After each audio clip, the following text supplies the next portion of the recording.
तरह से हो चुकी है कि देश हजारों हजारों टुकड़ों में, हजारों हजारों जातियों में हमें बांट दिया गया है। जैसे मेरे से पहले डॉक्टर भरद्वाज जी ने बोला कि कांग्रेस ने आज दिखावे के रूप में भारत जोड़ो यात्रा चला रही है, मगर भारत कहीं से टूटा हुआ नहीं है।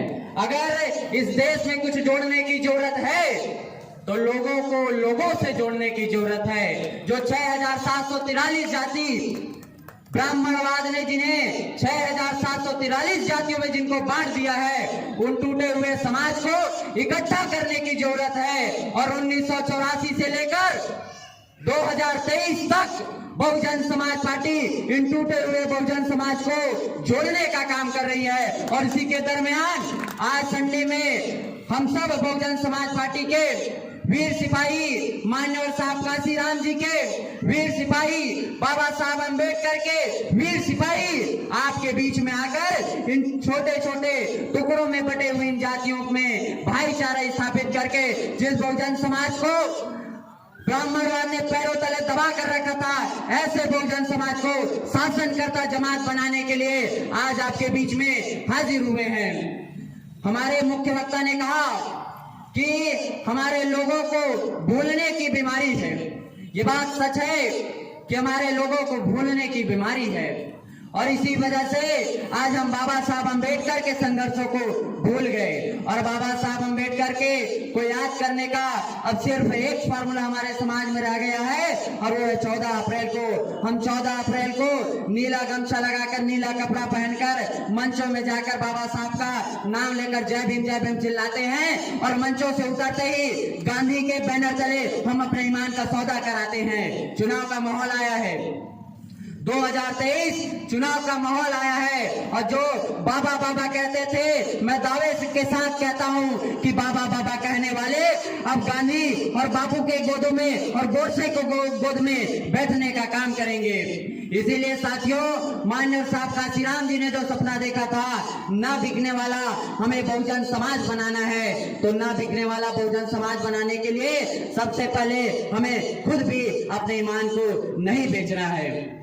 जैसे मैं कह रहा था कि हमारे लोगों को भूलने की बीमारी है।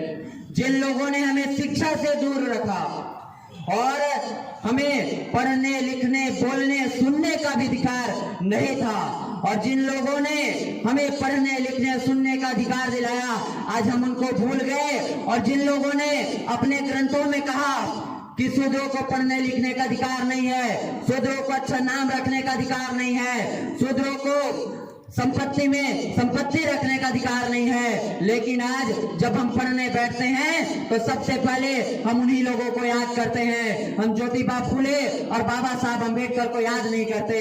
इसीलिए हमारी लड़ाई उनसे नहीं है, हमारी लड़ाई है तो आपके याददाश्त के साथ है।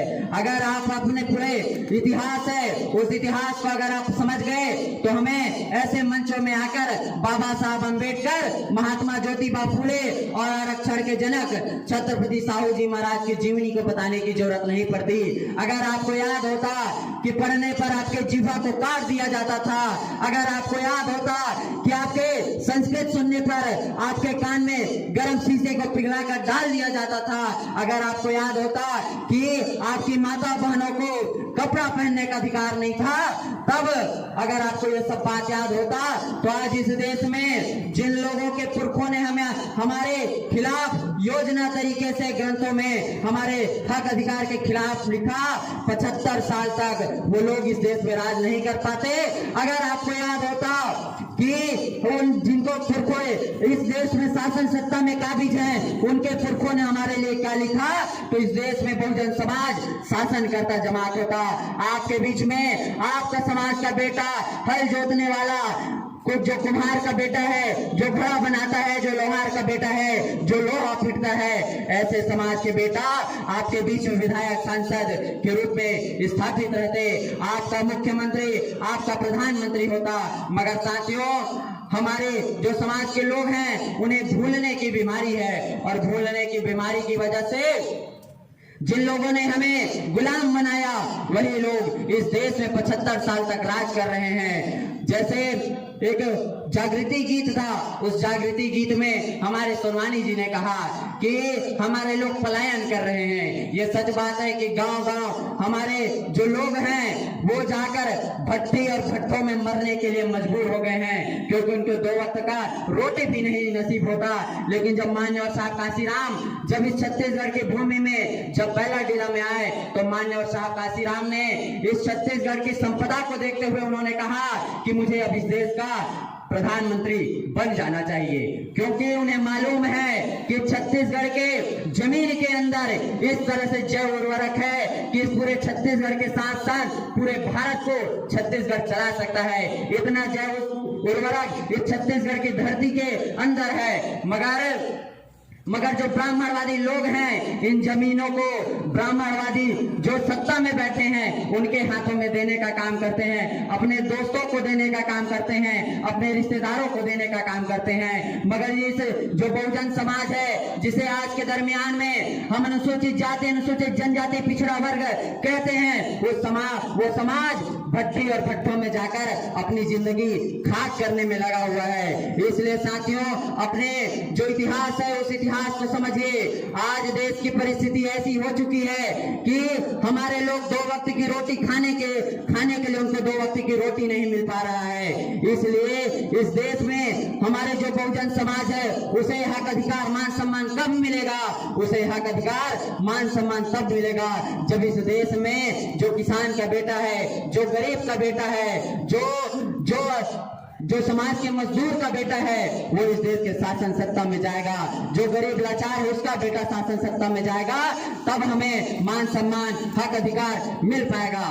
आज देश में जो सोशल मीडिया है, जो मीडिया समाचार पत्र हैं, वो तरह तरह की बातें आपके बीच में रखती है और तरह तरह की बातें बीच में रखकर आपको गुमराह करने का काम करती है। जैसे अभी इस देश में रामचरितमानस को लेकर विवाद आपके बीच में लाया गया है, मगर एक तरफ जो हमारे देश के सबसे रईस व्यक्ति थे उनको 7वें नंबर पर ला दिया गया। इसके बारे में कोई बात नहीं कर रहा। जो 2014 से पहले जो 5वें नंबर पर था वो महज 7 से 8 साल में दूसरे नंबर का व्यक्ति कैसे बन गया, और दूसरे नंबर का व्यक्ति बनने के बाद ऐसा कौन सा काम किया कि 24 घंटे में उसकी सारी आधी संपत्ति उससे छीन ली गई।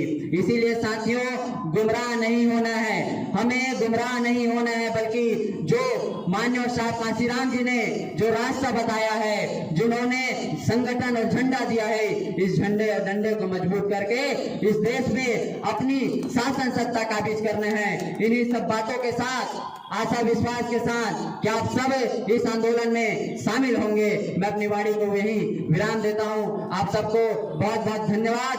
साथ ही साथ